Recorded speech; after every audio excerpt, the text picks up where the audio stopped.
ከራስ ጸጉሬ እስከ ግሬ ድረስ ንዝር አደረገኝ። አንዳንዴ ቅር ይለኛል ማለት ለመናገር ቅር ይለኛል። ይሄ ግራ እንደዚህ በድሪል ተበስቶ ተወጥሮ ምናምን ነገር ነው ያለው። አይሆንም ፍቃዱ ነግሬያለሁ አይሆንም። በዛ መሀል ህይወታችን መስቀልቅል ወጣ። ባልሽስ ምን ይላል? እንደዚህ በቃ ዝንጥ ብሎ ሽቶ የሚሸቱ ሰዎች ምናምን ለሰው ጥሩ አመለካከት ያላቸው አይመስለኝም። ልጄ እንዳሀብታም ደልክክ ብላ ምንም አሁን ስለ ፍቅራችሁ መጥፎ ነገር አልነገርሽም? ያስወረድኩትን ልጅ ማስፈራሪያ ልታደርግ ነው የፈለገችው ማለት ነው። ይገባ ክፉ መንፈስ አለ። የሚያረክሽው ነገር በጣም አመሰግንሻለሁ። እጅግ በጣም ነው የማመሰግነው። አዋርጂኝ በምድር የተዋረደ በሰማይ ቤት የከበረ ነው። እንደዚህ አጥንቱ ይቆጠራል ማለት ነው። ከዛ እንደ ነው የሚለው ሲተነፍስና እንግዲህ ምክንያቷ ምን እንደሆነ ባላቅም ፈጣሪ ቅር ይበላት።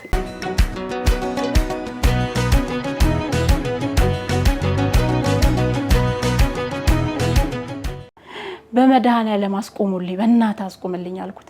ከዛ ቆመ መሀል ላይ መኪናው መንገድ ላይ ቆመና ደረሰ። መኪና ውስጥ ካየ በጣም ይታወቃል። ሰካራም ነው እንጀራ አባታችን ማለት ነው። ሰካራም አብሿም ነገር ነውና ስለሚታወቅ ባካ ደረሰ ሙሉጌታ ከተባለ የማያውቀው ሰው የለም። ነፍሱን ይማራውን በህይወት የለምና ከዛ ልክ ደረሰ ሙሉጌታ ታውቀዋለህ ስለው ያሰካራም አለኝ።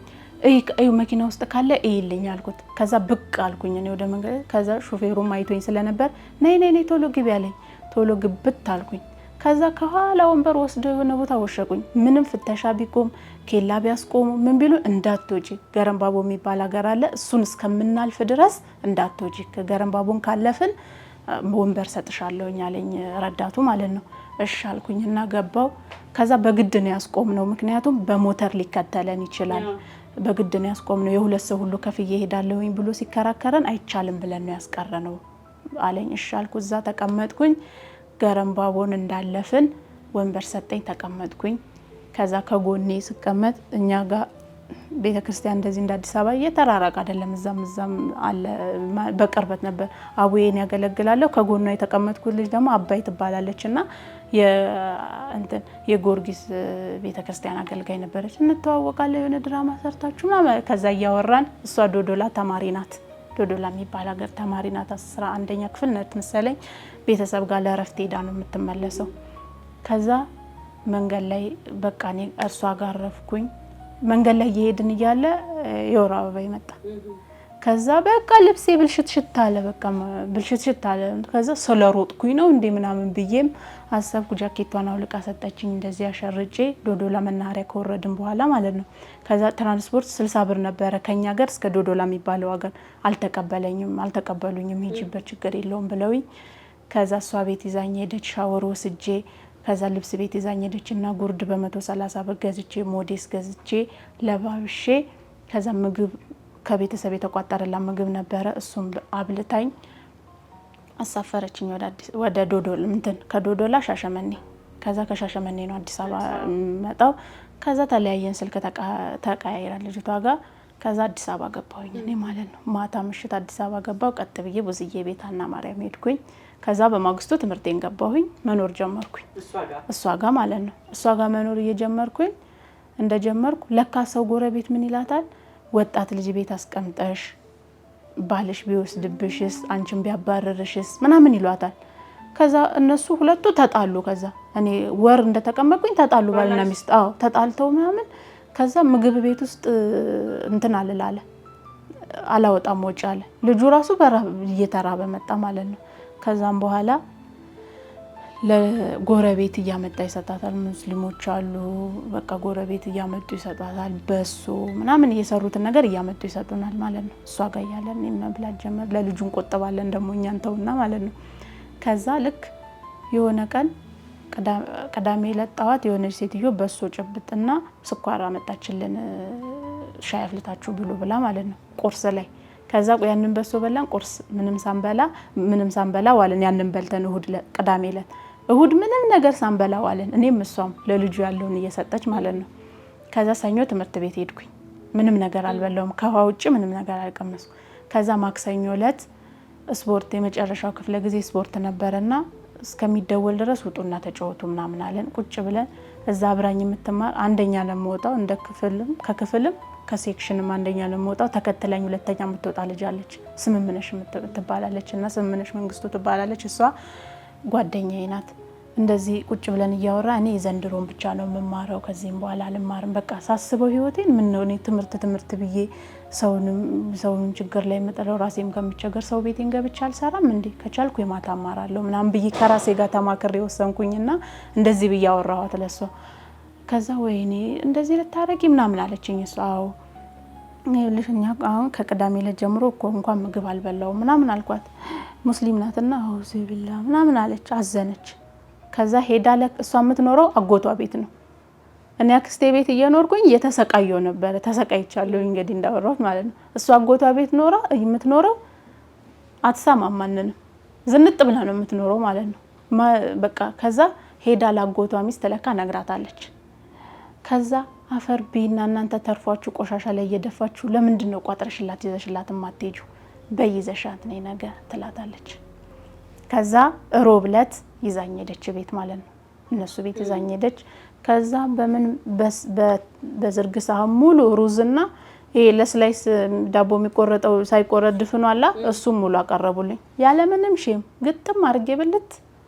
ከዛ ውሃይና አቀረበችልኝ ግጥም አድርጌ ጥጥት። ከዛ ሀገርሽ የት ነው አለችኝ፣ ጠየቀችኝ፣ ነገርኳት። ከዛ በጣም አዘነች። በቃ እንደዚህ ጎበዝ ተማሪ ሆነሽ እኔ በትምህርት የሚለፋ ሰው ደስ ይለኛል፣ ምክንያቱም ወንድሜ እኔ እማራለሁ ብዬ ትምህርት ቤት ሲሄድ እሳት ውስጥ ከቶብኛል ደፍተሬ ምናምን በላይ ራሷን አወራችኝና ከዛ ስራ ላስገባሽ አለች። ይሄንን አመት እስከምጨርሺ ድረስ የቀን እየተማርሽ ለሚቀጥለው አመት ደግሞ የማታ እንድትማሪ ስራ ላስገባሽ 200 ብር ትከፍልሻለች፣ ጓደኛዬ ጋር ነው ማስገባሽ አለችኝ። እሺ አልኳት። ከዛ ሃይማኖታችን አይገናኝም፣ ኢትዮጵያዊ ብንሆንም ብሔራችን አይገናኝም፣ ስልጤ ናቸው ምናምን። ከዛ እሺ አልኳት። በማግስቱ ነገ ልብስሽን ይዘሽ ነው ያለችኝ። እሺ ብዬ ሄድኩና ቡዝዬ እንደዚህ ነው ብዬ ነገርኳት። ምንም ማድረግ አልችልም በቃ ብላኝ ተላቅሰን ተለያየን። ተላቅሰን ከሷ ጋር ተለያየን። እነሱ ጋር ሄድኩኝ ማለት ነው። ከዛ እነሱ ጋር ሄድኩ። ሐሙስና አርብ ፈተና ነበር። ልክ ፈተና ጨርሰን ሐሙስ ዕለት 4 ሰዓት ላይ እነሱ ጋር ሄድኩኝ። ከዛ አገናኘችኛችን ሴትዮ ማለት ነው። ሁለቱም ፋጤ ነው ስማቸው፣ ጓደኛሞቹ ማለት ነው። የኔ ጓደኛ ያጎቷ ሚስት ፋጤ ስልጤ ናት። ያቺ ጓደኛዋ ደግሞ ውራጌ ናት። ውራጌዋም ስልጥኛ አትችልም መናገር ትሰማለች እንጂ ስልጤዋም ደግሞ ስልጥኛ አትችልም ውራጌኛ አትችልም ትሰማለች። እና ይግባባሉ ሲያወሩ ማለት ነው። ገረመኝ አወሩ። ከዛ ሄድኩኝ እሷ ቤት 200 ብር ልከፍለኝ። ወደ 3 ልጆች ነው በዛን ሰዓት አሏት። ገባሁኝ እሷ ጋር ማለት ነው። ከዛ ነገየችኛይት በቃ ምንም ነገር ቢቸግርሽ፣ ሞዴስ ቢቸግርሽ፣ ደፍተር ምናምን የሚቸግርሽ ነገር ካለ ጠይቂኝ ምናምን አለችኝ። እሺ አልኳት። እዛ ሰራተኛ አለች ልታስወጣ ነው እሷን በቅናሽ እኔን አግኝታ ማለት ነው። ከዛ እሺ ብዬ ገባው። በማግስቱ ጁማ ነው። እነሱ ጁማ ሰላት ትልቅ ከፈተና ተመልሼ ስመጣ ጁማ ከመሄዷ በፊት ልብስ አንድ ሀገር ልብስ አውጥታ ሄደች። ልብስ ጠቢ ብላኝ አጠብኩኝ። ተካሪዎች ብዙ አሉ ምናምን። ወይኔ ለልብስ አስተጣባ ደስ ይላል፣ ስታሰጣ በፎርም ነው የምታሰጠው ምናምን ብሎ በቃ ነገሯት ማለት ነው። ከዛ ምግብ በላል ምናምን። ከዛ ሳሪስ ነው ሱቅ አለው ባሏ፣ ሳሪስ ነው የሚሰራው። ከዛ ደወለላት። ሲደውል ስልክ ሲደወል እሷ ሄዳ በውራግኛ ስታወራ ከራስ ጸጉሬ እስከ ግሬ ድረስ ንዝር አደረገኝ። ልክ ነዘረኝ። በቃ ስለኔ የምታወራ ነገር መሰለኝና ደነገጥኩኝ።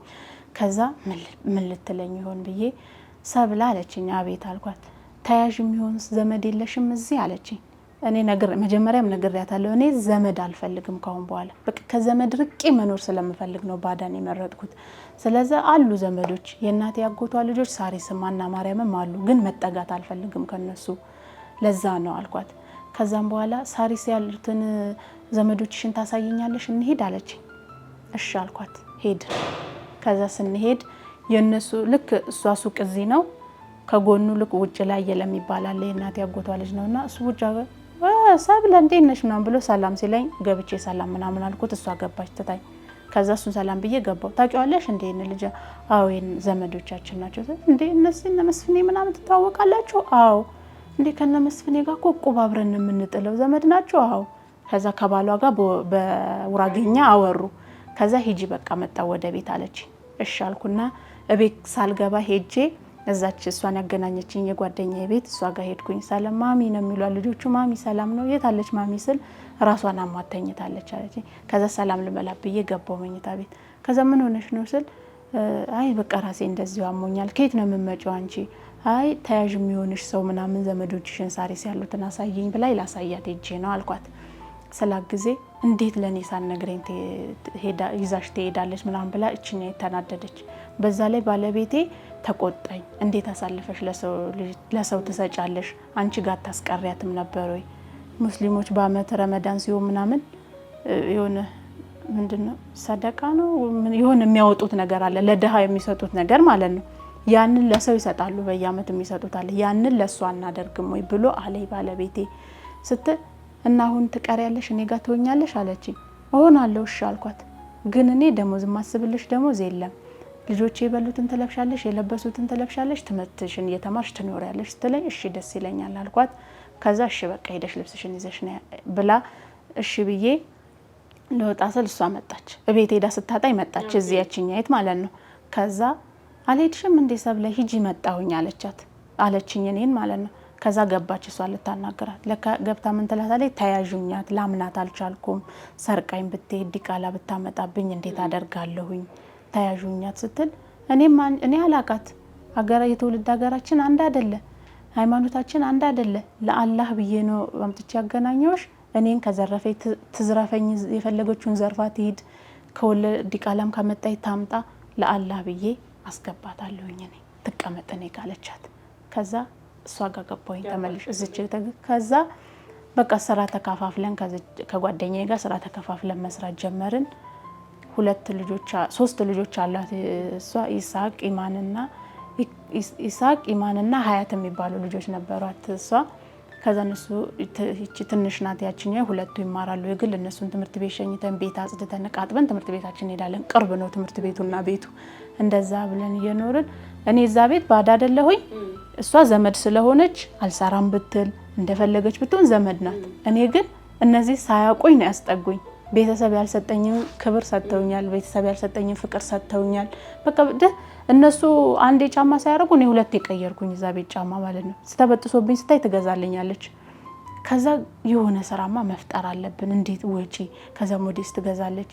እንዴት ነው ይሄንን ወጪ የምንችለው? ከዛ ማሚ አልኳት። አቤት አለች። ለምን እንጀራ እየጋገርን አናስረክብም አልኳት። ከዛ ትችያለሽ አለችኝ። አዎ እሷ የቤቱን ስራ ትሰራለች። ስራ ተከፋፍለናል። ጓደኛዬ እንጀራ መጋገርና ወጥ መስራት አትችልም እና እንጀራ መጋገረው እኔ ነኝ፣ ወጥ እሰራለሁ፣ ልብስ በጋራ እናጥባለን። አንድ ሳምንት እኔ ቤት ማጸዳ ከሆነ አንድ ሳምንት እሷ እቃና በረንዳ ትጠርጋለች። እንጀራ እየጋገርን ማስረከብ ጀመርን። እንደዛ ያልኩኝ ከልጅቷ ጋር ያሳለፍኩ እያለ ወደ 2 አመት ምናምን ተቀመጥኩኝ እሷ ጋር ማለት ነው። እና መስማማት አልቻለም። ከልጅቷ ጋር መጣላት ጀመርን። ለምን እንደዚህ ትሰሪያለሽ? ለምን እንደዚህ ታደርጊያለሽ? እያለች በቃ እሷ ደግሞ ታያት ግጭት ተጀመረ ማለት። ሰዎቹ ለኔ ይደግፋሉ፣ እሷን እየተጫኑ ምናምን። ያ ሰውየው የወንድም ልጅ ናት፣ አጎቷ ጋር ነው የምትኖረው። ከዛ እሷን እየተጫኑ እኔን እንትን ሲሉ ምናምን እየተሰማኝ መጣ። ልጆቹ የነሱ ልጆች ደግሞ እሷ ዘመድ አይደለች፣ እሷን ሲቆጡ ምናምን እየተሰማቸው ምናምን እየመጣ ሳይ በቃ ከዚህ ቤት መውጣት አለብኝ ብዬ ከዛ ወጥቼ ትምህርቱ ሲያልቅ ሰው ቤት ገባሁኝ። ያ ሰው ቤት ገብቼ የማታ እየተማርኩ ጥሩ ቤት ገባሁኝ። በጣም ጥሩ ቤት ነበር። እንደ ቤተሰብ ደሞዜን አትነካብኝም፣ እቁብ ትጥልልኝ ጀመረ። ከዛ ሁሉን ነገር የትምህርት ቤት ክፍያ የማታ ሲሆን ክፍያ ያለው ክፍያውንም ሞዴስም ቅባትም ምንም ሁሉም ነገር እነሱ እየቻሉኝ ጥሩ ቤት ነበረ። ባለቤቷ ፈጠነ ይባላል። በጣም አመሰግናቸዋለሁ። አክስቴ ከዱባይ ያላመጣችኝ ልብስ እነሱ ቤተሰቦቿ ከአሜሪካ ልብስ ሲልኩ በፋሽን ይሰጡኝ ነበር ምናምን። እንደ ቤተሰብ ወልዳ ሳርሳት ክርስትና ምናምን ሲነሳ ሰራተኛ ቀጥረው ነው ያሰሩትን ያልሰራም። በጣም እንደዛ እያልኩኝ ኖርኩኝና የሆነ ሰዓት ላይ ወጣሁኝ። ከዛ ወጥቼ በምንድነው የወጣሁት? እዛ ክፍለ ሀገር የእናቴ ዘመድ አለምነሽ አልኩሽ ያስመለጡኝ ዩኒቨርሲቲ ወላይታ ደርሷት ክፍለ ሀገር ሄድኩኝ። መታወቂያ ላመጣ እዚህ የሚያወጣልኝ ሰው ጠፍቶ ማለት ነው። ከዛ በዛን ሰዓት ተገናኘን። ስንገናኝ እሷ እኔ ሰው ቤት ሰራሁት ብር ምናምን ነበረችኝ አይደለ? ከዛ ስንመጣ እሷ ዩኒቨርሲቲ ተማሪ ናት። ብር ወጪ እንዳታወጣ ብዬ ትራንስፖርትም ቻልኳት። እስከ ሻሸመኔ አብረን መጣን። ቆሎ ዳቦ ቆሎ ሞዴስ፣ ከዛ የትራንስፖርት ብር ሰጥቻት ተለያየን።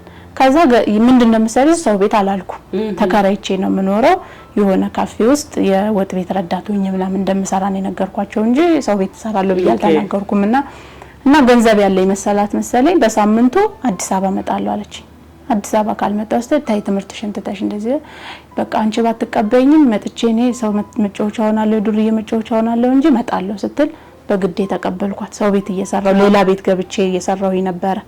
ከዛ ሴትዮዋን ነገርኳትና ወስጄ እናቴ ለገዳዲ የሚባል ቦታ ትኖር ነበርና ለሷ አሰጣታለሁ ተቀብዬ ብዬ ስላ ችግር የለውም አርብ ቀን ነው የምትመጣው በዛው ላድርሳስል አይ ልደት ነበረ ቅዳሜ ደግሞ ድግስ ነበር ቤት ውስጥና ይዘሻኔ እዚሁ አሳልፋችሁ እሁድ ይዘሻት ትሄጃለሽ አለችኝ። እሺ አልኳት። እዛ ተመሰራበት ቤት ይዣት መጥቼ እዛ አድረን እሁድ ይዣት ሄድኩኝ። እናቴ ጋር አስቀመጥኳት ስራ ፈልጋ እንድታስገባት ማለት ነው። ከዛ በዚህ መሀል የራሳችሁን ስራ ለምን አትጀምሩም ገንዘብ አለ ሻይ ቤት ምናምን ጀምሩ አለችኝ እናቴ ከቤት ከመሰሩ ምናምን ስትል በዚህ በኋላ ደግሞ መጨረሻ እኔ ስራ ላስገባችሁ አለች እናቴ። ምን አይነት ስራ? አክስትሽ እኮ ሆቴል ከፍታለች እና እዛ እና ጽዳት ሰራተኛ እየፈለገች ነው። ሰሞኑን እንደውም እኔ ነኝ እየሄድኩኝ ያጸዳውላት የነበረው። ስለዚህ እንትን ማለት አለ እዛ ትግባ ስል አይ በቃ እሷን አስገቢያት እኔ እዛው ስራ እመለሳለሁ ስል ከዛ ምን ችግር አለ አብረን እንሰራ ስል እኔ እሷ ቤት ገብቻ አልሰራም አልኳት። ከዛ ደውላ አክስቴ ለእናቴ አክስቴ ደውላ ስናግራት የመስታወት ልጅ መታለች አንቺ ጋር ተስራ ጽዳት ምናምን ስትል እሺ ላኪያት ማን ይዟት ይመጣል ታዳ ቦታ አታውቅም ስትል ሰብላለች በቃ ይዛት ትምጣ። እንግዲህ ጠፍቼ ከወጣው በኋላ ተገናኝተን አናውቅም ግን ምንም እንዳልተፈጠረ ሆነን 22 አካባቢ ነበር ይዛናት ሄድን። ሆቴል ሳይሆን ፔንሲዮን ነበር የነበረው ይዛ። ከዛ ሁለታችሁም እዚሁ ስሩ 600 ብር ከፍላችኋለሁ አለች። ከዛን ስትል እዚሁ እንስራ ሰብለስተለ እኔ በፍጹም አልሰራም አቃለሁኝ ስለማቅ ያሳለፍኩትን ህይወት አልሰራም እንደዚህ ብዬ ዲቴል ስለሱ እና አክስቴ ያረጋችኝን ባልነግራትም ወንድም ያረጋኝን ነገር ግን ነገርኳት ለሷ ማለት ነው ነግሬያት ነበርና አልሰራም እዚህ ቤት ስላት ከዛ እሺ ለኔ ስትያለች በዚህ በወጣ በዚህ በገባ ቤት መንገዱን አላቅ አንቺን ብዬ ነው አዲስ አበባ የመጣሁት አልቀሳ ለመነች። እሺ አልኩና ተስማማሁ። ከዛ ልብሳችንን አመጣን መመኝታ ማረፊያ ቤት ትንሽዬ ክፍል ነገር ሰጠችን። ነገ ጽዳልን ጀመር ማለት ነው። ማታ ደውይና ቤተሰቦችሽን አሳውቂ ለእህትሽ መቤት የምትባል ታላቅ እህቷ አለች ለሷ ደውለሽ ዩኒቨርሲቲ እንዳልሆንሽ ትተሽ እንደወጣሽ ንገሪያቸው አልኳት። ከዛ እሺ ብላ ደውላ ስነግራት የት ነው የምትሰሪው? እሷ ቤት ገብቻለሁ። አክስቴ ደግሞ የነሱ የቤቱ የመጀመሪያ ልጅ አሸብር የሚባል መካኒካል ኢንጂነሪንግ ሲማር ክፍለ ሀገር ለቅሶ ሄዳ እንደዚህ ዩኒቨርሲቲ እየተማረ ነው ልጅ የሚቸግረው ነገር ካላግዛለሁ ይደውልልኝ ብላቸው ለቤተሰቦች መጣ ቸግሮት ሲደውልላት የታባካካለው ብላ ሰድባ ዘግታበታለች ስልኩን ማለት ነው። ከዛ ቤተሰብ በዛ ብዙም አይደለም ለሷ እንዴት እሷ ቤት ተገብተሽ ተሳሪያለሽ ብላ እህቲቱ እንተልና ቀጥታ ለወንድሟ ተደውላለች። ይሄ ወንድሟ ደግሞ እዛ ወላይታ ነው የሚሰራው ጠፍታ ስትመጣ እሷ ዩኒቨርሲቲውን ተታስመጣ ከዛ ቀጥ ብለሽ ነው ያላት ቀጥ ብለሽ ነገ ትራንስፖርት ብር ልክልሻለሁ ቀጥ ብለሽ ነው ያላት። ከዛ ሰብለ እዛ አልቀረችም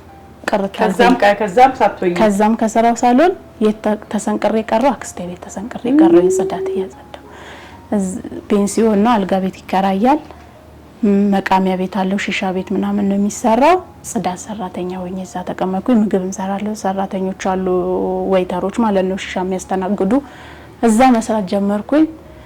ወደ 17 ክፍል ነው የሚጸዳው አጸዳለሁ አልጋ ነጥፋለሁ ያልጋ እንትን አንሶላ ፎጣ አጥባለሁኝ እንደዛ ያረኩ እየሰራው ጓንት የለም ሽንት ቤት ምናምን ስታጠብ በማዳበሪያ ነው ሽንት ቤቱን ማጥበው ብሩሽ ምናምን የጽዳት መሳሪያ በአጠቃላይ የለም ግን ዝም ብዬ ነው ምን የምሰራው። ከዛ እዛ ያሉ ከስተመሮች የሚመጡ ሲያዊ ምናምን የስራ መራርሽ ጥሩ ነው ግን እንደዚህ አታርጊ እሷ ገንዘብ ለማግኘት ነው አንቺ ብትታመሚ ዞር ብሎ የሚያይሽ የለም በንክኪ የሚተላለፍ በሽታ አለ እንትኑ በደም ይበላሻል አንሶላው ምናምን እና በባዶ ነው ማጥበው ማለት ነው። ከዛ ስለዚህ ራስሽን መጠበቅ አለብሽ ብሎ ብዙ ሰዎች እንትን ይሉኛል ማለት ነው። እንደዚህ ነው ብዬ ብናገራ ደሞ ተመጻደቅ ያለሽ ልትለይ ነው ዝም እኔ ምንም አልናገርም ራሱ አውቃ ስገዛ ትግዛ እንጂ ብዬ እያለ የኖርን ከዛ የሆነ ሰዓት ላይ ስራ በጣም እየበዛ መጣ። ለጊዜያዊ ያዛሉ አልጋው ጊዜያዊ ያዛል አዳር ያዛል ጊዜያዊ ከተያዘ አንድ አልጋ 2-3 ሲያዝ 2-3 አንሶላ ፎጣ ትቀይሪያለሽ፣ ይታጠባል ምናምን በጣም ከባድ ስራ ነበርና እኔ ለጽዳት ሰራተኛ የፈለገ ገንዘብ ቢከፈል በቂ ነው ብዬ አላስብም። በጣም ከባድ ስራ ነው። በተለይ ፔንሲዮን ውስጥ የሚሰራ ስራ ህይወትሽ እንድትጠይ ነው የሚያደርግሽ። በቃ ሰው በጣም ያስጠላ ነበር። ቀየረች፣ ሰራተኛ ቀጠረች። ከዛ ጽዳትን ልታግዝ ማለት ሰው እየበዛ ሲመጣ ወይተሮች ምሳ ሳይበሉ ልክ 7 ሰዓት ሲሆን ነው እሷ ከመኝታ ቤቷ የምትወርደው። እኔ እስከ 7 ሰዓት ጽዳት እያጸዳሁኝ እሷ 2 ትበላለች፣ እኔ አንዴ ሳልበላ አዛ ክፍሏ ድረስ ነው ምግብ የሚመጣላት። እኔ ከዛ ጽዳቱን ጨርሼ ምግብ ሰርቼ ነው ገና የምበላው። የኔ መብላት የኔ መድከም አይደለም የሚያሳስባት፣ ወይተሮቹ ሳይበሉ ስራ መጀመራቸው ነው የሚያሳስባት ማለት ነው። ወይ ደግሞ ስራ ሳይጀምሩ ምግብ ፍለጋ ይሄዳሉ ቤት ካልተሰራ። ከዛ በዛው ስራው ገለለ ከስተመር ይንገላታል። ለዛ ቶሎ ስራ ጨርሼ ምግብ ለነሱ መስራት አለብኝ። የቤት ሰራተኛ አለች፣ ልጆቹ ጀሞ ነው የሚኖሩት፣ እሷ እዛ ነው የምንኖረው እኛ። ልጆቹን ይዛ የምትቀመጥ ሰራተኛ አለችና እሷ ቅዳሜና እሁድ እኛ ጋር ነው የሚያሳልፉት። አርብ ከትምህርት መልስ ይመጣሉ፣ እሁድ ወደ ማታ ይሄዳሉ። አርብና ቅዳሜና እሁድ አብራኝ ነው የምታጸዳው።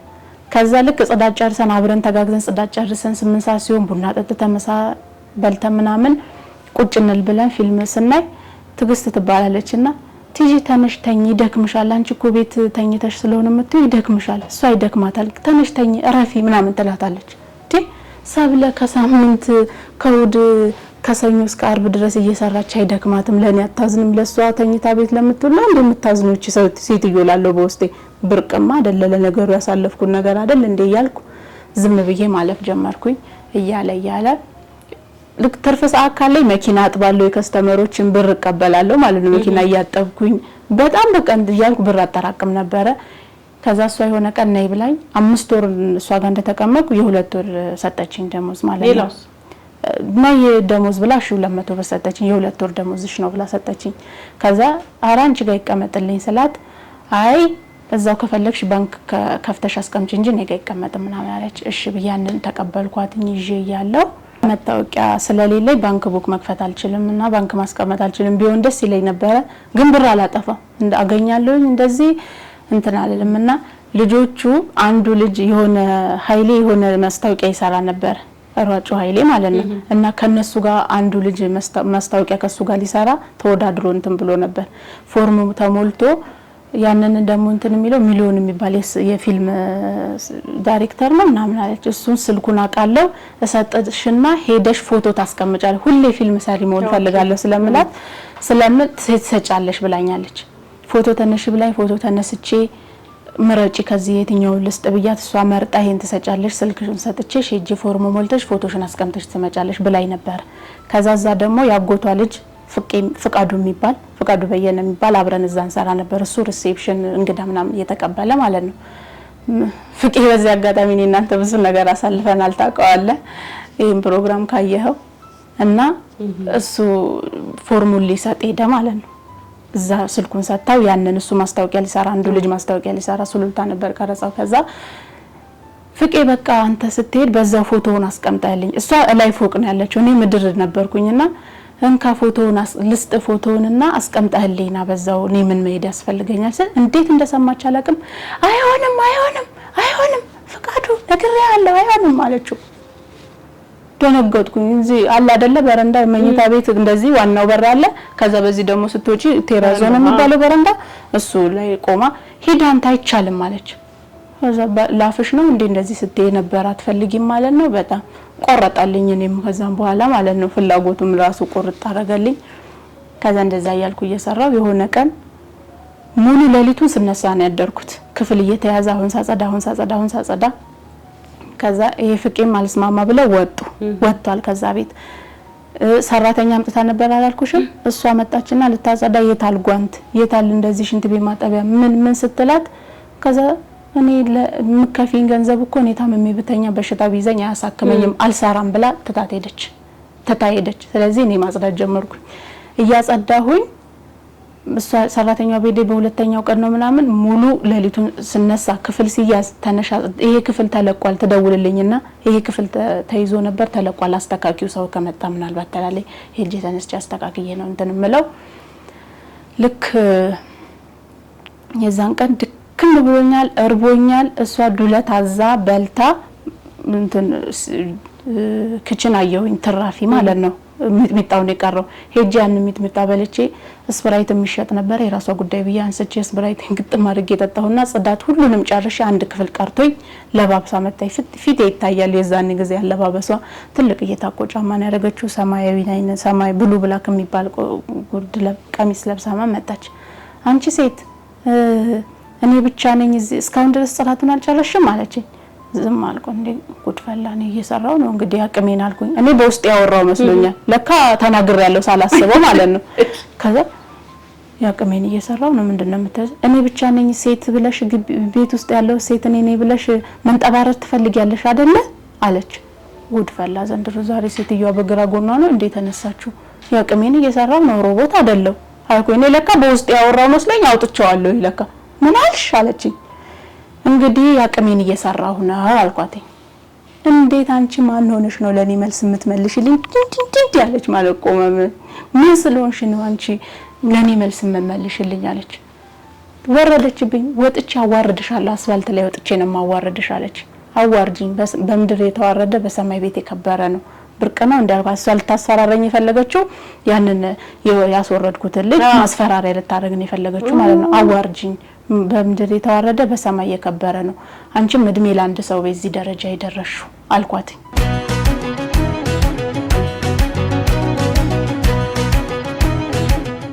ከየት እንደመጣልኝ ማን አይዞሽ እንዳለኝ አላቅም ተናገርኳት ማለት ነው ከዛም በኋላ ትናንትና ተወልደሽ አንቺ ነኝ እንደዚህ ተናገሪኛለሽ ምናምን ብላ ሄደች ስራዬን ጨረስኩና ተነስቼ የማታ እየተማርኩ ነው ከዛ ትምርት አልነበረ ሜዛን ቀን ደግሞ ትምርት አለ ብዬ ምግብ እየሰራው ያለ ሰብሊ አለችኝ አቃጨለብኝ ጆሮዬ ላይ ማለት ነው ብለኛ ታቀም ኧረ ታሽቃብጣለች እንዴ ሲያ ብዬ ዝም አልኳት ከዛ ምግብ አልደረሰም አለችኝ አልደረሰም የከስተመሮች አሉና እነማን ተሰየቡና ይፈልጋሉ ምናምን ስትል ትምርት ቤት ሳደርሶብኛል ለሄድ ነው አልኳት ከዛ ምሳይን በላሁኝና ላጥ ብዬ ሄድኩኝ የት ነው ሄድኩት እናቴ ጋር ለገዳዲ ሄጄ አስተካክዬ ሰው ቤት ገባለሁኝ ስራ ብዬ ሄድኩኝ እሷ ጋር እናቴ ጋር አድሬ በማግስቱ ልብስ ልወስድ መጣሁ በዚህ መሃል እኔ ጠቅጠቅ ስልክ ነበረኝ ስልኳ ታች ስልኳ እንደዚህ ሴራሚክ ላይ ወድቆ ተሰብሮ እስከምገዛ ድረስ ብላ የኔን ስልክ ወስዳ እየተጠቀመች ነበር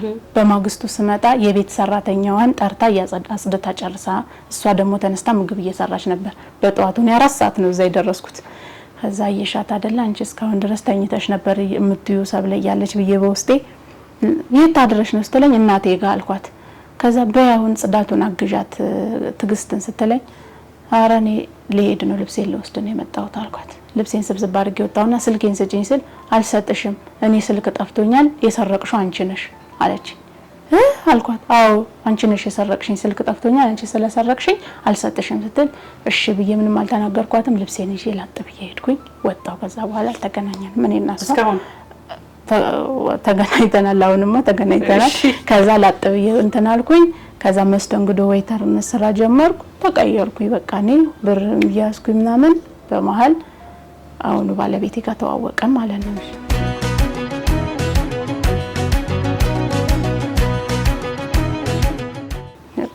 ከዛ ተዋወቀን ያሳዘነኝ ነው የተዋወቁት ፍቅር እንደዚህ ኖሮ እኔ ሰብለ ተዳሪጄ ወልጄ ምናምን ኖራለሁ ብዬ አላስብም ነበር ከዛ መሰራበት ቤት ፍለፊት ሱ ፈርኒቸር ቤት ነው የሚሰራው ሁሌ ስገባ ጣት እኔ ተከራይቼ ወጣሁኝ ካራ አካባቢ ተከራይቼ እየኖርኩኝ ነው ተመላላሽ የምሰራው ከዛ ልክ ጣዋት 12 ሰዓትም ስገባ እዛ ስራ ቦታ ቁጭ ብሎ ነው ማየው ማታ 2 ሰዓትም ስወጣ ሰራተኞቹ ሊወጣሉ እሱ አይወጣም ሲያሳዝን ይሄ ልጅ ዘመድ የለውም መሰለኝ ምናምን ተጎድተሽ ስታድጊ ሁሉ ችግረኛ ነው የሚመስልሽ ጭብጥ ብሎ ስታይ ምናምን ማለት ነው ከዛ ወይኔ በተግባባሁት ይሄን ልጅ ዘመድ ሆኖ ነበር ዘመድ ስለሌለው ነው ብዬ አስባለሁ በውስጤ ማለት ነው ከዛ የመስቀል በዓል ነበረ የመስቀል በዓል ላይ ከዛች ቤት ከበሩ ላይ ሳይንቀሳቀስ እዛው አለ ማለት ከዛ ተግባባው ሳልድ በግዴ ተግባባውትና ያው እግዚአብሔር ህልዋ ስለሆነ ተግባባን ከዛም በኋላ በቃ አብረን ነው ምናምን አለኝ ይሻልኩት ሽማግሌ ለናቴ ላኩኝና ከዛ አብረን ሆነ ድግስ ምናምን የለም ሽማግሌ ብቻ ደንቡን ለመጠበቅ ለናቴ ለማሳወቅ ብቻ ሽማግሌ አርጌ ከሱ ጋር መሆን ጀመርኩኝ ማለት ነው መኖር ጀመርን። ተከራይተን በ700 ምንም ብር አልነበረም። ጎበዝ ሰራተኛ ጎበዝ ባለሙያ ነበረ። ባሌ ስለሆነ አይደለም እውነቱን ስናገር ማለት ነው። ግን ባንክ አካውንት ራሱ አልነበረው። እኔ ቢያንስ ከስተመሮች ነበሩኝ፣ የኦሮሚያ ህብረት ስራ ባንክ ከስተመሮች ነበሩኝና ያለ መታወቂያ አስከፈቱኝ ቡክና ቆጥብ ነበር። ከዛ ብር ያለው ምናምን ነበር የሚመስለኝ። እኔ ብር ላይ ፎከስ አላደርግም፣ ግን ብር ያለው ነበር የሚመስለኝ። ምንም ብር የለውም። 700 ብር የሱን ብር ይዘን ኑሮ ጀመርን እኔና እሱ ማለት ነው። 700 ብር ቤት ተከራየን። ቀብድ 400 ብር ቀብድ ከፈለና 1300 ብር ይዘን ሾላ ገበያ መተን በ500 ብር ፍራሽ ከዛ ይሄ የሻይ ማንቆርቆሪያ ውሃ ጁግ ምናምን ገዝተን ኑሮ ጀመርን ማለት ነው። ከዛ እየኖርን አረገዝኩኝ። የመጀመሪያ ልጄ ወለድኩኝ። ጥሩ ኑሮ በቀን 1500 ብር በሳምንት 900 ብር ነው የሚያገኘው። ደስ የሚል ሀብታም ኑሮ። ልጄ እንደ ሀብታም ደልቅቅ ብላ እንደዚህ ዝም ብሎ ልብስ አይገዛላትም ብታይ፣ ለልጁ ማች ሆነ ማለት ነው። በቃ በጣም ጥሩ ነው። በቃ ሰይጣን አይጠፋም የሚበጣብጥሽና በጣም ጥሩ ልጅ ነው። በቃ ለቤተሰቡ ቤተሰብ አይፈልገውም እሱም ልክ እንደኔ ማለት ነው። እንደም በጣም እሱን እንትን እንዲል የሚያደርገኝ ምንድነው እንደኔ ቤተሰብ እናት አባቱ አይፈልጉትም፣ ወንድሞቹ አይፈልጉትም እና በቃ ለልጁ ማች ሆነ አባት ነው። ዝምጥ አድርገን እንደ ሀብታም መኖር ጀመርን ማለት እንደ ሀብታም ነው በቃ የምንኖረው እያለ ምንም የሌለን የነበረ ቤት ብፌ ገዛን፣ ሰራ ቴሌቪዥን ገዛን፣ አልጋ ምን እያለን ቤታችን አደመቅንና መኖር ጀመርን። ከዛ የሆነ ሰዓት ላይ እናቴ ታመመች። እናቴ ታማ በጣም እናቴ መንፈስ ነው ያመማት፣ ሌላ በሽታ ሳይሆን አብዳ ምናምን ጫውቃን ተላብዳ ነበር። በዛ መሀል ህይወታችን መስቀልቅል ወጣ። እኔና እሱ እንደዚህ መያያዝ ጀመርን። ለምን አላቅም፣ ምክንያቱን አላቅም። በቃ ምክንያቱን አላቅም። እንባላለን፣ ዝም ብለን እንባላለን። ስራ አልሰራም። እሱ ነው እንትን የሚለኝ የነበረ። ያለኝን ገንዘብ አወጣለሁ፣ አግዘዋለሁኝ ባልሰራ ማለት ነው። እንደዛ እየኖርን በቃ ሰላም የሚባል ቤታችን ጠፋ። በፍቅር በደስታ የምንኖር የነበርን ሰዎች ሰላማችን ጥፍት አለ። እዚህ ጋር እናቴ ያስባለሁ ምንም የፈለገ ክፉ ነገር ብሰራ እሷ ትወጣው ብዬ እኔ ራሴን አልችልም። ልቤ ደግሞ ተፈጥሮዬ አልችልም። በሰው ጣልቼ ማኩረፍ አልችልም በተፈጥሮዬ ማለት ነው። በቃ አንድ ሳምንት ምናምን ካኮረፍኩኝ ለምንድን ነው ማላናገረው ያን ሰው ብዬ ይወሰውሰኛል። በቃ ሰው ማኩረፍ በጭራሽ አልችልምና ከጻፍ በቃ ስንል መጨረሻ ላይ በቃ እናቴ ልጆቹን ተያዝ ለገዳዲ እንግባ አልኩት። አባዶ ገደራ አካባቢ ነበር ተከራይተን የምንኖረው። ለገዳዲ ገባን እና እናቴ ልጆቹን ይዛ እኔ ላርጎ ቤት ተቀጥሬ መስራት ጀመርኩኝ። እሱን ለመደገፍ ስራ ማለት ነው። በገንዘብ ጦትም ከሆነ ብዬ ስራ ጫናም እሱ ኖሮበት ከሆነ ብዬ ስል በዚህ መሀል አንድ ቀን አጎቴ መጣና አክስትሽ ደውላ ነበር አለኝ። ምን ሆና ምን ብላ ፈለገች? ለምን ፈለገች አልክ? እንግዲህ ወልጄ ልጄ 2 አመት ሊሆናት ነው ምናምን ተገናኝተን አናውቅም፣ ብዙ አመት ማለት ነው። ከዛ አንቺን ፈልጋ ነው የደወለችው። ለምን ሰብለን ፈልጋችሁ ላኩልኝ ብላ ለሱ ሳይሆን የደወለችው መስፍን የሚባል የሁለቱ ጓደኛ አለ፣ ወንድሟ ያባቷ ልጅ ማለት ነው። ከዛ ለሱ ደውላ ሰብለን ፈልጋችሁ ላኩልኝ፣ ወድቄ ተሰብሬ ሆስፒታል ነው ያለሁት ትለዋለች። ከዛ ይሄ መስፍን የሚባለው ደግሞ ለደምስ የሚባለው አጎቴ ደውሎ እሱ ደግሞ ለኔ ሊነግረኝ መጣ። እንደዚህ ቁርስ ልበላ እንደዚህ ጠቅልዬ እዚያ አድርሼ ነበር ተጋጭቼ ምንድነው ወድቄ ብላ አለ።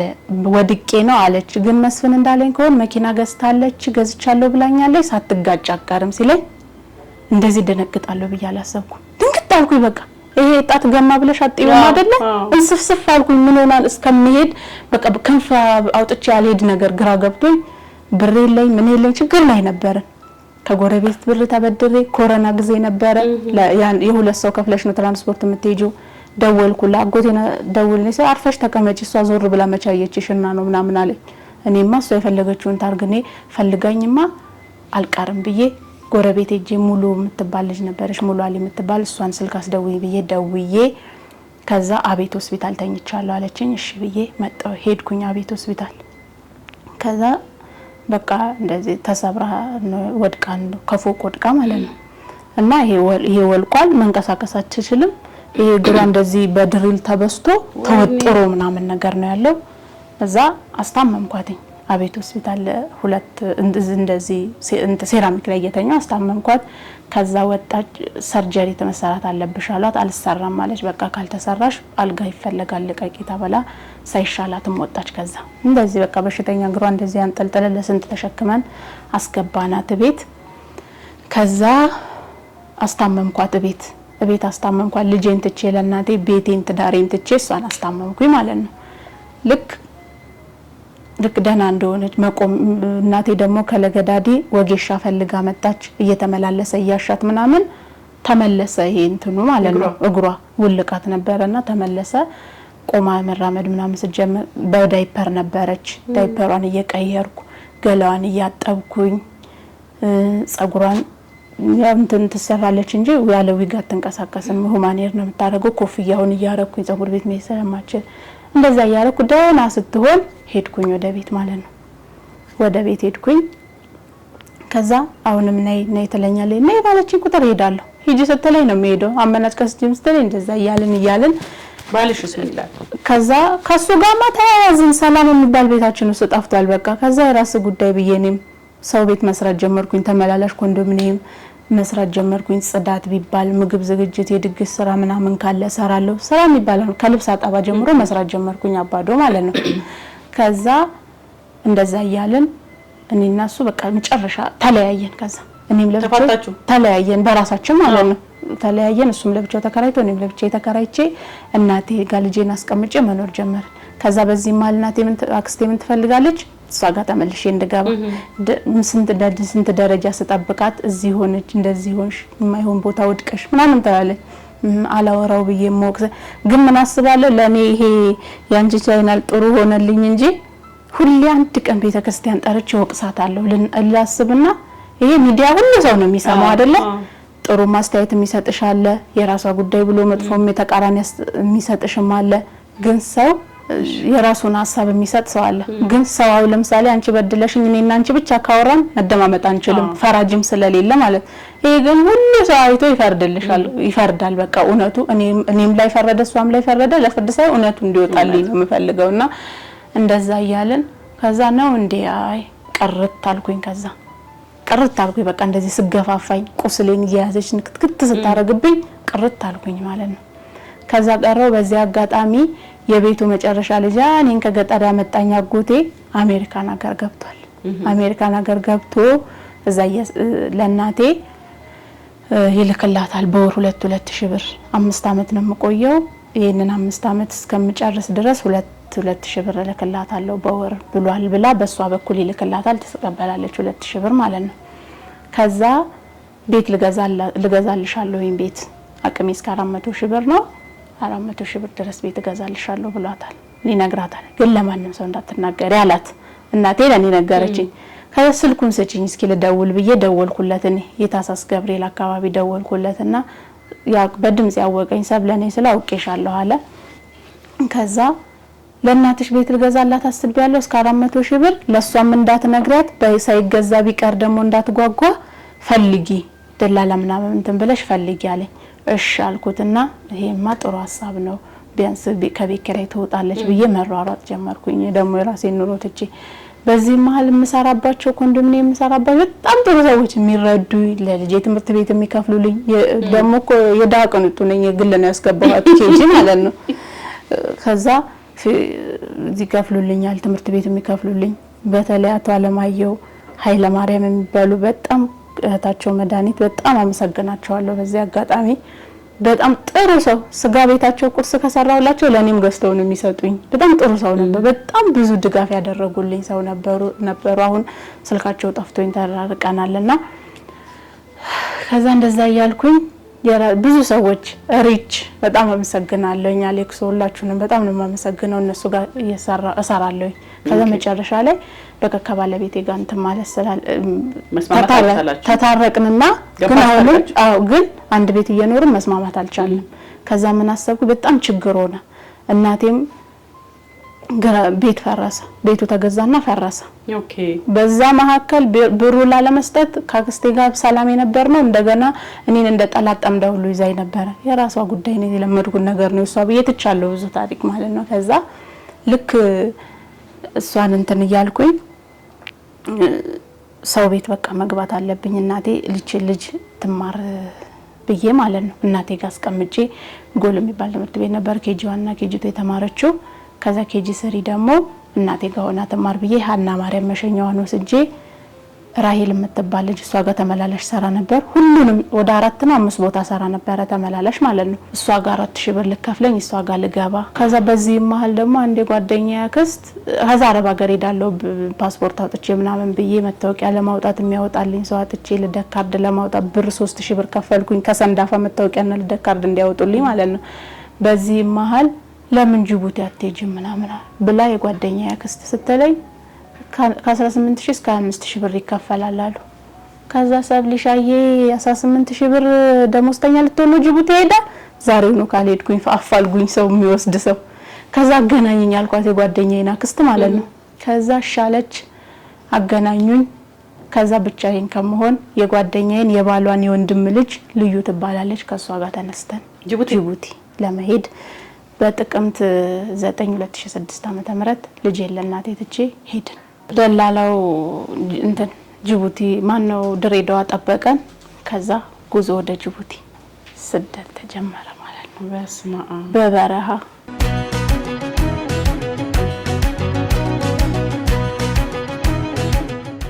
ጉዞ ጀመርኩኝ ጅቡቲ ለመግባት። ከዛ አብሮ በጣም የሚያስጠላ በቃ ይሄንን ለመሄድ 10000 ብር ያስፈልጋል ተብሎ 10000 ብር የሚሰጠኛ ጥቼ ዋትቼ አጎቴን ሁሉ ጠይቄው አይሆንም ብሎኝ ብዙ ነገር እንደውም ያው በቃ ተሸፋፍኖ ይለፍለት አልሰጥም ብሎኝ እንዴት ትሄጃለሽ? በየትኛው እውቀትሽ ነው? በየትኛው የትምህርት ደረጃሽ? በየትኛው ሙያሽ? የትኛውን ቋንቋ ተናጋሪ ሆነሽ ነው ልሄድ የምትዩ? በጭራሽ አይቻልም ብሎ አለኝ። 15000 ብር ላክልኝ ብዬው ማለት ነው። ከዛም ቢሲለኝ ጓደኛዬን እሰጥሻለሁ ብላ ሰጣኝ። ሄድኩኝ ተበድሬ በ3 ወር ውስጥ ካልመለስኩላት እናቴ ቤቱን እቃ ሸጣ ልትመልስላት 15000 ብር ሰጣኝ። ሄድኩኝ። ከዛ መንገድ ላይ ልክ በጣም ከባድ ጉዞ ነበር። ይሄ ጥፍሬ እንደ አዲስ ነው የበቀለው። አሻዋው ያቃጠለኝ እንትን ብሎ ነበር ወለቀ በቃ እንደዚህ። አዎ ልክ በእግር ነው እኮ በስመ አብ። ከዛ በጣም ከባድ ጉዞ ነበረ። በቃ ልክ የጅቡቲና የኢትዮጵያ ድንበር ጋር ከዚህም በኋላ በቃ ኢትዮጵያ ስልክ አይሰራ ምናምን ብለው ከኋላ ሲያወሩ ስሰማ ስልክ አስደውሉኝ አልኩና እናቴ ጋር ደወልኩኝ። ከዛ ምደርስ አልመሰለኝም በህይወትም መመለስም በቃ የትም ነው የሚቀረው ልጄን አደራ አልኳት። ልጄን አደራ በቃ እኔ መመለስ አይመስለኝም አልኳት። ተመለሽ አለች። ተመለሽ እዚህ ለምነንም ቢሆን እንኖራለን ተመለስ ስትል አልመለስም እንደሆነ ይሁን ብዬ ጉዞ ጀመርኩኝ። መጨረሻ ላይ ግን ከአቅሜ በላይ ሆነ። ከአቅሜ በላይ ሲሆን አልሄድም አልኳቸው። መቀመጫ ቦታ ይናፍቅሻል። ሁሉ እሳት ነው፣ እንደ እሳት ነው የሚጋረፈው መንገዱ ሁሉ ነገር እሳት ነው በቃ። ከዛ አልሄድም አልኳቸው። ከዛ ባዲያ ምን ይልሻል እነዚህ ሶማሌዎች የሆነ ነገር ያረጉሻል፣ ትታሰራለህ፣ እኔ ፈለገ ነገር ህይወቴ ይለፍ ከዚህ አላልፍም አልኳቸው። ቆንኩኝ። ምን አካባቢ እንደሆነም አላውቅም። ከዛ ያደልይዞኝ የሚሄድ የነበረው ደላላ አብሬሽ ልመለስ ድሬዳዋ እና ከዛ ትንሽ ረፍት አድርገን እንሄዳለን ምናምን ሲል አልፈልግም አንተም ጉዞ ሆነ ደኔ መለሳለሁኝ ወደዛ። ከዛ አስፋልት ይዞኝ ወጣ። አብሬያት የወጣሁት ልጅ እኔ ግን አልመለስም ማለት ሂጂ አንቺ ሂጂ እኔ መለሳለሁ ብዬ ተመለስኩኝ። ልክ አስፋልት አውጥቶኝ ሄደ እሱ ማለት ነው። ከዛም 1-2 መኪና አስቆመልኝ። ከጅቡቲ እንትን ነዳጭ ነው የሚመጡ ቦቲ መኪናዎች። ከዛ አልፈውን ሲሄዱ እሱ በቃ እግዚአብሔር እርዳሽ ብሎ ጥሎኝ ሄደ። አስፋልት ላይ ያስኩትን ቢጃማ አንጠፌ ለጥ ዳሩን ይዤ ማለት ነው። ከዛ ብንንስል ላይን እየያዘ ነው እየመሸ ነው። ከዛ መኪና ላስቆም ብዬ መኪና ሳስቆም 3-4 መኪና አለፈኝ። ከዛ 4ኛው መኪና አቆመልኝ። ከዛ ሮጬ ገባሁኝ። ኬት ነው ምናምን ስለ እንደዚህ ከዛ ፈጣሪ በጣም ነው የሚወድሽ፣ ፈጣሪ ስለሚወድሽ ትዳራለሽ? አዎ እንደዚህ ሳልስማማ ቀርቼ ነው እንደዚህ አልኩት። ከዛ ልጅስ አለሽ? በቃ የልጅሽ አምላክ ነው እንድትመለሽ ያደረገሽ የልጅሽ አምላክ ነውና ጅቡቲ እኮ ከኢትዮጵያ የተሻለ አይደለም፣ በጣም ከባድ ነው እዛ ያለው ህይወት፣ ግን ቢሆንም ይሁን በቃ ምናምን አለችኝ። ተመልሼ ይዞኝ መጣ። ምንም ብር አልነበረኝም። ምግቤን ችሎኝ ምን ብሎኝ 3 ቀን ተጓዝን አዲስ አበባ ለመግባት ማለት ነው። ከዛ ይዞኝ መጣ።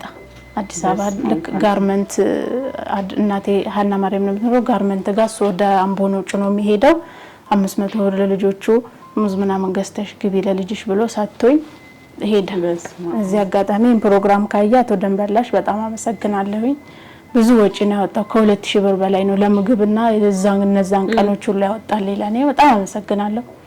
ከዛ በቃ ተመልሼ ከባለቤቴ ጋር አልኖርም ፍርድ ቤት ያለያየ ለልጁም ተቆራጭ አድርግ ብዬ ከሰስኩት ባለቤቴም ማለት ነው ከሰሼ ከዛ ፍርድ ቤት ደግሞ በሽማግሌ ይሁን ስል አልፈልግም ከሱ ጋር እሱ ደግሞ እኔ በቃ ለምን ተስማምተን እንኖር ከሷ ውጭ መኖር አልችልም ሲል እኔ በፍጹም አብሬ መኖር አልችልም። ከዛ በቃ ተለያይተናል ብላችሁ ጊዜው ይረዝማል ይሄ ፍቺው ሂደት በጣም ጊዜው ስለሚረዝም ከ6 ወር እስከ 1 አመት ሊፈጅ ይችላል። ስለዚህ ተጎጂ አንቺ ነሽ ከሳሽ አንቺ ስለሆንሽ ወጪ ብዙ ይኖርብሻል። በሽማግሌ ይሁን ተለያይተናል ብላችሁ አንተም ለልጅቷ ያቅምን ቆርጣ ተለያይተናል ብላችሁ ደብዳቤ ለፍርድ ቤት ታስገባላችሁ ሲል ባይዋጥልኝም እሺ ብዬ መጣሁኝና እንትላለን። ከዛ ሽማግሌ እዛኔ ሲያጋቡ የነበሩ ሽማግሌዎችን ሰብስበው ይዘው መጣ። እኛ ጋር ምንም እኔ እናቴን ብቻ ይዤ ሄድኩኝ። ከዛ በፍጹም አናለያይም ማለት ነው እሱ ደግሞ ማለት ነው በፍጹም ይሄን ሁሉ ወጣቶች ናችሁ ይሄን ሁሉ አመት አብራችሁ ኖራችሁ ማለፍ ነው እንጂ ያለባችሁ በፍጹም አናለያይም ማለት እሱም እኔ በፍጹም ስል እኔ አልኖርም የፈለገ ነገር ከሱ ጋር አልኖርም ስል አይቻልም እንደዚህ በቃ 1 ወር ስጭኛሉ። ጋሽ ፍቅር የሚባሉ ሽማግሌ ስንጋባም ሽማግሌ ነበሩ እሳቸውና 1 ወር ስጭኝ በዚህ 1 ወር ጊዜ ውስጥ የማይስተካከል ከሆነ እኔ ራሴ ነኝ ፍርድ ቤት እንትን ማግዝሽና ምን አሉኝ። በስንት በመከራ ስራም ቀይር ያለው ድሮም ሰራ ለረጅም ጊዜ ሰራበት ቤት ነበርና ስለማይከፍለኝ ነው ደሞዝ በስነ ስርዓት ስለማይሰጠኝ ነው ቤትም አላማለው የፈለግሽው ነገር ማላረግልሽ አሁን ሌላ ቤት ገብቻለሁኝ ጥሩ ነው የሚከፍለኝ ደሞዝም ይቅርታ አድርጊልኝ በጣም በርክኮ ግሬ ላይ በቃ ለቅሶ በለቅሶ ቤቱን አደረግነው። በቃ እናቴም ታይ በቃ ትንሽ ጊዜ እዩና ካልተስማማችሁ ደግሞ ትታያለሽ ምናምን በላይ ተታረቀንና አብረን መኖር ጀመርን። ከዛ በዚህ መሃል ልክ 2 ወር ምናምን ሰው ቤት እንደሰራ የራሱን ስራ የራሱን ፈርኒቸር ቤት ከፈተ። ከባዶ ተነስቶ አንድ ሰው ሙሉ ትእዛዝ አዘዘውና ማሽን ምናምን መግዣ ረድቶት ማለት ነው ስራ ጀመረ። ከዛ ህይወታችን ተቀየረ አሪፍ ኑሮ መኖር ጀመርን። በዚህ መሃል እኔ ነፍሰ ጡሮኝ ነበር ባባን ማለት ነው አላወኩም ነበር። ከዛ እየኖርን ሊሆነ ሰዓት ላይ በራሴ ከፋርማሲ ገዝቼ ሳይ ነው ከዛ ቋግሜ 4 ቀን ሄጄ ጤና ጣቢያ ክትትል ጀመርኩኝ። ከዛ ያለ ጥሩ በቃ ጥሩ ህይወት እናቴ ቤት ኪራይ እየተደረበባት እየከፈለ እናቴን ወጪ ይችላል እናቴን ቤት ኪራይ ይከፍላል እቤት በቃ ገና ጀማሪ ነው ተቀማጭ ገንዘብ የለውም አንዱን ባንዱ ያምታታ ምናምን እየሰራ እየተነሳ አሪፍ ኑሮ መኖር ጀመርን ማለት እንደዛ ሆነ። ልክ የሆነ ሰዓት ላይ መስቀልቀላችን ወጣ ደግሞ ድጋሚ እሱ ስራው ከየት መጣ ሳይባል ከስርስር ብሎ ቁጭ አለ። ከዛ 7 ወር ላይ ሲሆን እንሽርቱ አፈሰሰኝና እኔ ኖርማል ነው ብዬ እንደ ትናንትና 8 ሰዓት ፈሶኝ ሙሉ ሌሊት ሲፈሰኝ አድሮ ጣዋት ጤና ጣቢያ ሄድኩኝ። ከዛ ጤና ጣቢያ ሲሄድ ቀጠሮሽ ነው ስትለኝ ቀጠሮ ገና ነው ግን እንደዚህ ፈሳሽ ፈሶኝ ነው የመጣው። ምን አይነት ፈሳሽ ነው ወፍራም ሽታ ያለው መስጠት አራ አይደለም ምናምን አልኳት። ከዛ ታሳይኛለሽ አለችኝ። እሺ አልኳት። የሆነ የተጋረደ ቦታ ሳይ እንደዚህ ብዙ ጨርቅ ሞዴስ ራሱ አልችለው ብሎ ጨርቅ ምናምን አድርጌ ነው ሄድኩት። ታይት ለብሼ በታይቱ ላይ ባለቤቴን ቁምጣ እዚህ የሚደርስ ለብሼ ምናምን ባንዴ ከቤት ተነስቼ ጤና ጣቢያ ቅርብ ነውና ፈሷል በቃ ተብስብስ ብሏል። ደነገጠች። መች ነው የፈሰሰች? ትላንትና 8 ሰዓት። እንዴት ታዲያ ትላንት 8 ሰዓት ፈሶ እስካሁን ድረስ ቆየሽ? እንደዚህ ቆዩ ብለናል ያደጋ ምልክት ነው ነው አላለም ትንሽ ካርድ ሰተንሽ አምን አለች። ተደናገጠች። ከዛ እሷ ስትደናገጥ እኔ ልጁ ሆዴ ውስጥ ሞቶ ነው ብዬ ለቅሶ በለቅሶ ስልኬን ደግሞ ሌባ ወስዶብኝ ስልክ የለኝም ነበር ሳያስፈልግሻል ሰው ደውይ አለችኝ። ከዛ በቃ ልጁ ሞቷል ሆዴን ቀደው ሊያወጡት ነው ብዬ ስልኬ አልያዝኩም አስደውይኝ አልኳት። አስደወለችኝ። ባለቤቴን ቶሎና አልኩት ጤና ጣቢያ ነኝ ቶሎና አልኩት። ወደው እዚህ ጋር እንትን አደረጉልኝ ካኑላ አረጉ መድኃኒት ገዝተን አሉት። እሱ መጣ መድኃኒት ተሰጠኝ። ከዛ ወዲያው ነው ሪፈር ወደ አበበች ጎበና በ5 ደቂቃ ውስጥ ይዞኝ አበበች ጎበና ደረሰኝ አምቡላንሱ ማለት ነው። ከዛ ድንገተኛ ክፍል ገባሁኝ። የተለያየ ምርመራ ካንዱ ሲል 5 ሰዓት የገባው እስከ 10 ሰዓት ድረስ ምን እንደሆነ ችግሩም ሳይነግሩኝ የምርመራ አይነት ሲያረጉ መጨረሻ ላይ አልጋ ክፍል ተሰጠኝና እስከምትወልጂ ድረስ እዚህ ነው የምትሆኚው አለኝ ነርሱ ማለት ነው። ስለዚህ ላይ ማለት እኔ በቃ ሞቶ ኦፕሬሽን አድርገው ሊያወጡኝ ነው ብዬ በማስብበት ማለት አልኩ እስከምትወልጂ ስትል በኦፕሬሽን ልወልድ ነው እንዴ አልኩት። ማን ነው በኦፕሬሽን ትወልጃለሽ ያለሽ ንገሪኝ እስኪ ሲል አይ ጊዜ ገና ነው ብዬ ነው አስል እኮ 9 ወር እስከሚሞላሽ ድረስ ከዚህ ክፍል አትወጪም። እንኳን ከክፍል መውጣት ካልጋም ለሽንትሽ ብቻ ነው መውረድ የምትችይው። እንሽርቷሽ ፈሷል ልጁን አቅፎ የሚይዘው። ስለዚህ በማንኛውም ሰዓት ልጁ በምትንቀሳቀሽ ሰዓት ሊያመልጥሽ ይችላል። ስለዚህ ላንቺም ጤንነት ለልጁም ሲባል ከዚህ አትንቀሳቀሽም ብለው እንዴ ሽንቷ ከፈሰው ወዲያው መወለድ አለበት አይደል? እኔ አላቅም እንደዛ አሉኝ እነሱ። ብዙ ሰዎች አሉ እንደዛ አይነት አይቻሉ። አበበች ጎበና የሆነች ልጅ ነበረች እኔ ለቅሶ እንዴት ልጄን ትቼ እንዴት እዚህ እቀመጣለሁ ምናምን ስለ ይሄው እኔም እንኳን 2 ወር ሊሆነኝ 15 ቀን የቀረኝ ታይ በቃ ምናምን ብለው አባበሉኝ። ተቀመጥኩኝ እዛ ማለት ነው።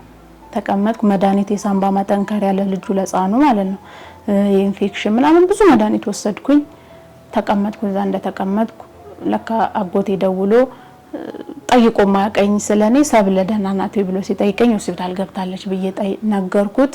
ከዛ ለመታከሚያ የሚሆን 20 ሺህ ብር ልእልክላታለሁ የሚያስፈልግ ከሆነ ደግሞ ጨምርላታለሁ ብሏል አለች ስትለኝ እንዴት ትወልዳለች ግን እንደዚህ ከማለቱ በፊት እንዴት ትወልዳለች ልክ እኔ ጠፍጥፌ ሆዴ ውስጥ ማረገው እግዚአብሔር ስጦታ ነው እሱ የሰጠኝ ለምን ሆነ ማለት አልችልም።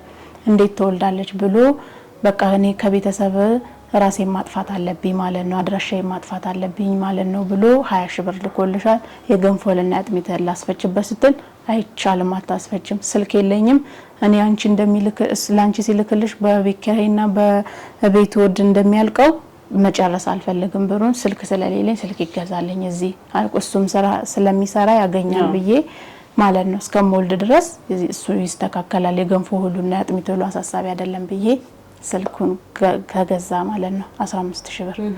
ከዛ ካሜራው አሪፍ ስለነበረ አንተ ለስራ ይሄንን ያዘው እሱ ያዘውን ደግሞ ተቀያየርን ፎቶ እያነሳ ስለሆነ ለከስተመር የሚያሳየው ከዛ እዛ ተቀምጬ በ20 ምናምን ቀን ወለድኩ።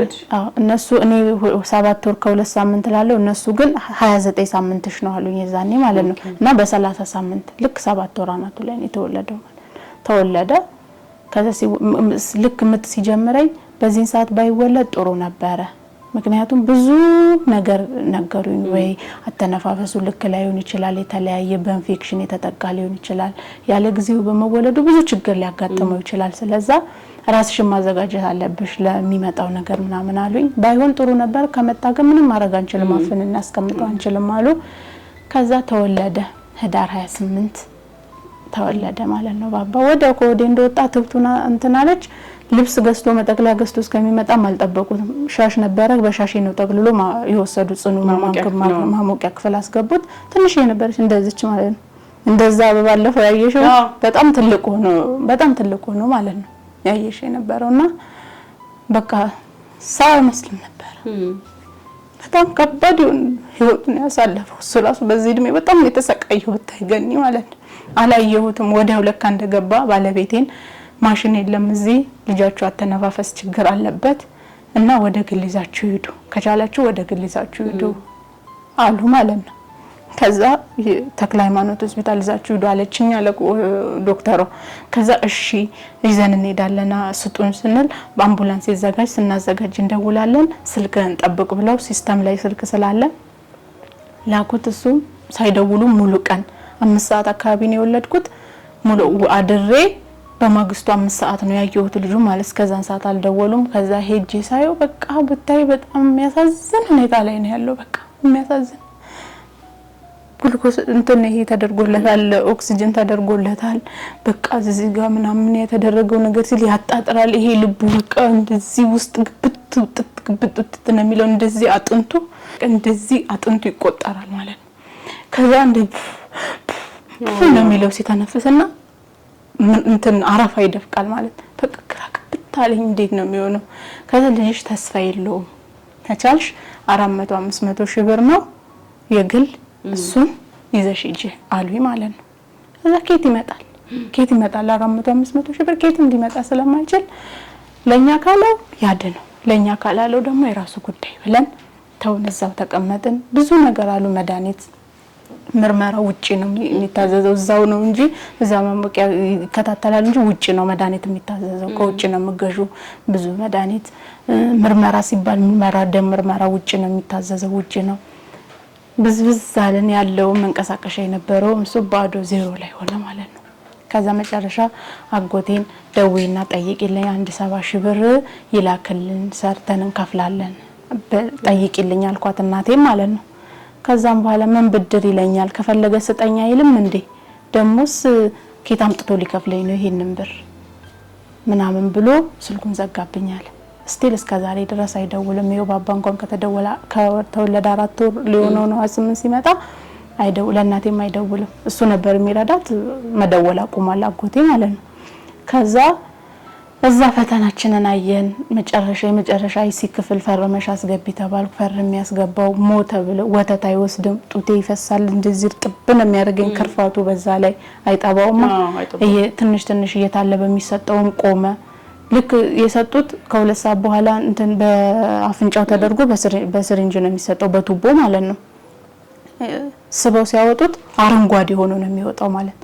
ከዛ ሲነግሩኝ የተለያየ ምርመራ ተደርጎለት ጭንቅላት ውስጥ ደም መፍሰስ አለ። ያ ደም መፍሰስ ደግሞ ከአለ ጊዜው ከመወለድ ጋር ተያይዞ የመጣ ነው። ስለዛ በቃ ምንም ተስፋ እንዳላደርግ ነው የነገሩኝ ማለት ነው። ምንም ተስፋ እንዳላደርግ ግን በእግዚአብሔር ተስፋ አልቆረጥኩም። ለዛም በክብር በሞገስ አውጥቶኛል ማለት ማጣት ምንም አይደለም። ገንዘብ ብታጩ ምንም ነገር አይደለም። ግን ልጅ በህይወት አቆይቶልኛል እግዚአብሔር ማለት ተቀይሮልኛል። እውነት ፎቶውን ብታይ ያንዳንዱን ነገር አንስቼ አስቀምጬዋለሁ ማስረጃ ብዬ አንድ ቀን አድጎ ታሪክ ቀያሪ ይሆናል ልጅ ብዬ አስቀምጬዋለሁ ያንዳንዱን ነገር ማለት ነው። አይዞሽ ከባድ ነበር እጅግ በጣም ከባድ ነበር። ግን ብታይ በልጅ ፈጣሪ ፈተን በጣም ከባድ ነውና በቃ ባለቤቴ ራሱን ጣለ። የሚሰራ ምን በላው እስከምናጣ ድረስ ትራንስፖርት እሱ የሚመላለስ በመድኃኒት መግዣ እስከምናጣ ድረስ በጣም ችግር ውስጥ ገባን። በቃ ከዚህ በኋላ ይሄ ነው ብያል ነገር ግን ግራ ሲገባኝ እዛም የሚያዩን ሰዎች አብሬ ክፍል ውስጥ የተቀመጥኩት አሁን በተለይ መጨረሻ ላይ እንደው ያ መልእክተኛው የሚባል ቲክቶክ ላይ የማየው ባቀው አድራሻውንና ብንነግርሽ ባቀው አድራሻውን ነግረንሽ ቢረዳሽ ምናምን ይሉኛል ብዙ ሰዎች ማለት ነው። ከዛ ኢቢኤስ አዲስ ምዕራፍ አለ እሱ ላይ ቢያቀርቡሽ ይሉኛል ብዙ ሰው። እኔ መንገዱን አላቅም መሄጃው መንገድ ስለማላቅ ይሄንን ድሮ ሰው ቤት ሰራ ዋይፋይ ምናምን ስለሚኖር የምሰራበት ቤት ያንቺ ፕሮግራም እከታተል ነበርና እስኪ በቃ እግዚአብሔር ቢረዳኝ ቢያንስ ልጄን የሆነ ነገር ውስጥ ከመጨረሻው የሚያግዘኝ ሰው ቢኖር ብዬ ራሴ ሚዲያ ላይ ከመጀመሪያ ያለፈውን ያሳለፍኩትን ህይወት ተናግሬ ልጄን የሚረዳልኝ ሰው ባገኝ ብዬ ነው አንቺ ጋር ለመምጣት የወሰንኩት።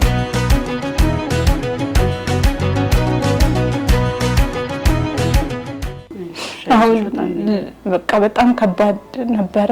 በጣም ለረጅም ጊዜ ኦክሲጅን ላይ ነበር። ከሞት በቃ እውነት አበበሽ ጎበና የሚሰሩ ነርሶች ዶክተሮች ያውቃሉ።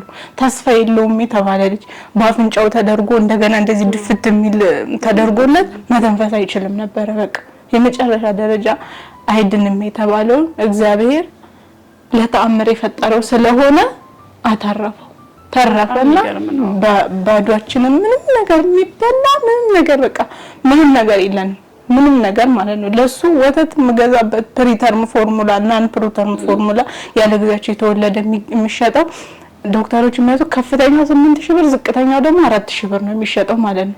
ያንን ነው መጠጣት ያለበት እስከ 6 ወር ተብሎ እኔ አይደለም የ4,000 ብሩን የ500 ብሩን መግዛት አቅቶ የላም ወተት ነው ላይ ማጠጣው ወይ ነው ነገር አይተዳለ ይዘነም በቃ ነገራ ሲገባኝ ይሄንን ታሪክ መጥቼ እዚህ እንደማወራ ለባለቤቴ ማንነገርኩትም እሱ ስራ የትም ቦታ ለኢንካራተታል ምን አጥሩን ዝግትግት እንዳደረገው አላውቅም። በቃ ወደ ጸበል እናንተም ብትገቡ ሹፌርም ነበረ ፈርኒቸር ቤት ሞያ አለው ይሰራል። ንግድ ፍቃድ አውጥተን ነበር የሚሰራበት በምን ይነሳ ትዛዝ ብዙ ትዛዝ ተቀብሎ ቀብድ ተቀብሎ ለሕክምና ያጠፋ ነው ገንዘብ አለ የሰው ቀብድ ተቀብሎ ማለት ነው። ያንን ስራ ተነስቶ እንዳይሰራ በምን ይነሳ በቃ በምን ይነሳ? አሁን ስራ ቢፈልግ ሄዶ ሌላ ጊዜ እኛ ጋር ትሰራለህ የሚሉ ሰዎች በሙሉ መቀጠሩ ላልቻለም በቃ ምን እንደዘጋጋው አላውቅም። መድኃኒዓለም እንግዲህ ለበጎ ነው ብለን ተቀበል። ግራ ሲገባኝ መፍትሄ ካገኘው ብዬ ነው ግን አንቺ ጋር የመጣሁት። በጣም የሚገርም ታሪክ ነው ያሳለፍሽው። ህፃኑን ሁሉም ሰው እያለ ነው ፕሮግራሙን የሚያዩ ሰዎች ሁሉ በተለይ አተነፋፈሱ ይጨንቃል። ያው ያልተናገርሽው አንቺም ያለውን ነገር እኔ እርግጠኛ ነኝ ይሄን ታሪክ የሚሰሙ ሰዎች ህፃኑ በሕክምና ያደርጉለታል ብዬ አስባለሁ። የተለያዩ የሕክምና ተቋማት አሉ። ይሄን ታሪክ የሰሙ ሰዎች ሁሉ ይጨክናሉ ብዬ አላስብም። ባለቤትሽም ስራ የሚጀምርበትን መንገድ እንግዲህ ይሄን ታሪክ የሰሙ ሰዎች ወደ ኋላ አይሉም ብዬ ነው የማስበው። ፈጣሪ ይርዳችሁ፣ ልጅሽን ፈጣሪ ይማርልሽ፣ አይዞሽ፣ ጠንክሪ። እኛ ተመልካቾች ወደ ኋላ አይሉ በእርግጠኝነት በጣም የሚገርም ታሪክ ነው የነገርሽ። በምታምኑት እምነት ማህተም አድርገሻል። ጸበል እምነትም ያስፈልጋችኋል ብዬ አስባለሁ። ቅባ ቅዱስም እንዲያርጋችሁ እምነታችሁ ላይ ጠንከር በሉ። ፍቅር አለ እንደተረዳሁት ከሆነ እንግዲህ ፈተናዎች ናቸው እንደዚህ እያደረጓችሁ ያሉት። ምንም አሁን ስለ ፍቅራችሁ መጥፎ ነገር አልነገርሽኝም። መልካም ነገር አለ፣ የገባ ክፉ መንፈስ አለ። እሱ እንዲወጣኛ እንጸልያለን። ተመልካቾችን በደንብ ያግዙሻል ብዬ አስባለሁ። ይሄን ታሪክ ሰምቶ ወደ ኋላ ይላል ብዬ አላስብም። የሰብለ ወንጌል ታሪክ እንግዲህ ብዙዎቻችሁ በጣም ገርሟቸዋል። እኔም በጣም ገርሞኝ ያንዳንዱ ነገር የሄደችበት እንትን እንደ ድራማ ነው የሚመስለው። በጣም የሚገርም ታሪክ ነው። የአክስቲዩም ታሪክ በጣም የሚገርም ነው። አንዳንድ አክስቶች፣ አንዳንድ አጎቶች በጣም መልካም ናቸው። እስከ አባትን የሚያስንቁ እናትን የሚያስንቁ አሉ። አልፎ አልፎ ደግሞ እንዲህ አይነት ሰዎች ያጋጥማሉ። እንግዲህ ምክንያቷ ምን እንደሆነ ባላቅም ፈጣሪ ቅር ይበላት። ከሰማው ታሪክ አንፃር እንደዚህ የምታረጉም ካላችሁ ደግሞ የእውነት በጣም ከባድ ነው። የመጨረሻው ፈተና የመጨረሻው ውጤት ጥሩ አይሆንም። በደሃ ላይ በተለይ መሳቅ፣ መጫወት፣ በደሃ ጉልበት መቀለድ፣ በድሃ ጉልበትን ገንዘብ መብላት በራሱ ምላሽ አለው በእግዚአብሔር ዘንድ። በህይወትም እንዲህ ይታያል በጣምና በጣም ነው ማዝነው። እንግዲህ ምናልባት የምትለው ነገር ካላት ይሄን ታሪክ ሰምታ እኔ የምለው አለኝ ካለች ባላንስ ማድረግ ስላለብን እንሰማለን፣ መድረክ እንሰጣለን ለሁሉ። እንግዲህ ከዚህ ጋር የተያያዘ ታሪክ አለን የምትሉም ካላችሁ እንደዚህ በ0905 83 22 83 ላይ ደውሉልን፣ ታሪካችሁን አካፍሉን። ምናልባት መጨረሻ ላይ ማመስገን የምትፈልጉ ሰው ካለ እድል ልስጥሽ ሰብለ ወንጌል። እሺ፣ በጣም አመሰግናለሁኝ። ቲጂ ጎረቤት ያለች ዛሬም ባባን ያዘችልኝ፣ ለልጄ ምግብ ትምህርት ቤት የምቋጠርልኝ፣ ለኔ የምንበላው ምንም ነገር ቤት ውስጥ የለም። አሁን ባለቤቴም ስራ ፍለጋ በቃ ቢሳካልኝ ብሎ ቤት እየመጣ አይደለም ሰሞኑን ማለት ነው።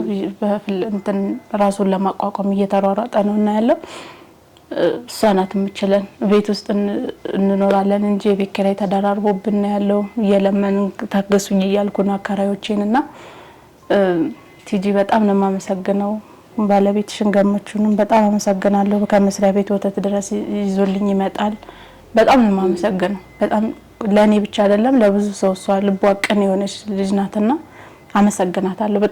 በጣም ጥሩ ሰው ናት እና ለልጄ ምግብ መቋጠርልኝ ሁሉ በቃ መንበላው መንጠጣው እሷ ቤት ነው። በቃ አዳር ብቻ ነው ቤት የምገባውና ቲጂዬ በጣም ነው ማመሰግነሽ። እግዚአብሔር ሁለታሽን ይክፈለው፣ ልጆችሽን ትልቅ ደረጃ ያደርስልኝ፣ ፈጣሪ ጠብቅሽ ማለት ፈልጋለሁ። ከነ ቤተሰቦቿ ባለቤቷንም በጣም አመሰግናለሁ። እናመሰግናለን። እኔም ማመስገን ቲጂ አንቺን ገንዬ በጣም አመሰግንሻለሁ። የዋነሽ አንቺ በጣም ነው የማመሰግነው። የምር እኔ ከክስቴ አንፃር ስላየሁት እንደዚህ በቃ ዝንጥ ብሎ ሽቶ የሚሸቱ ሰዎች ምናምን ለሰው ጥሩ አመለካከት ያላቸው አይመስለኝም። እግዚአብሔር እና በጣም አመሰግንሻለሁ። አቀባበልሽ ከመጀመሪያ ቀን ጀምሮ ለልጅ የሚያረክሽው ነገር በጣም አመሰግንሻለሁ። እጅግ በጣም ነው የማመሰግነው። አይዞሽ እግዚአብሔር ይረዳሻል ብዬ አስባለሁ። የእውነት ይረዳሻል። እኔ በቃ ልቤ እንደዛ ነው የሚነግረኝ። ሁሌም እንዳልኩት ልቤ የነገረኝ ነገር ይሆናልና ይሆናል ስንላል የሚሆነው ይሳካል ስንላል የሚሳካው ሁልጊዜ ሰው ያፉን ፍሬ ይበላል መጽሐፍ እና ጥረሻል።